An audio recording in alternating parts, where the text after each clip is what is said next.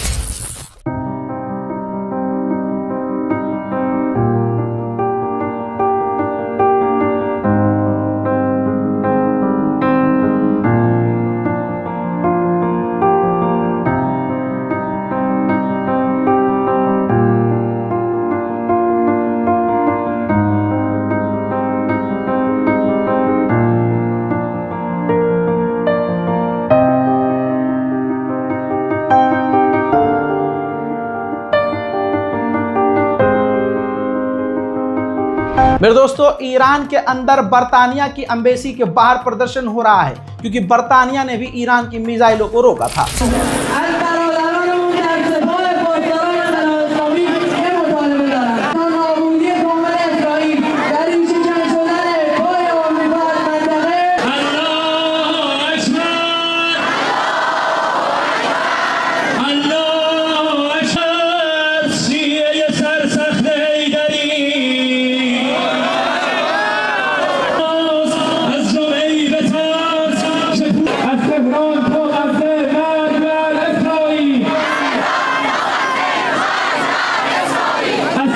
ज़्यादातर इजरायली लोग चाहते हैं कि ईरान पर हमला कर दिया जाए।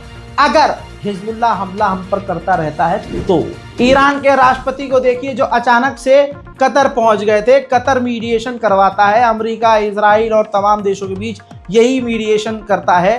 तो ईरान के राष्ट्रपति पेजेश्कियान सीधा कतर पहुंच गए थे बातचीत के लिए।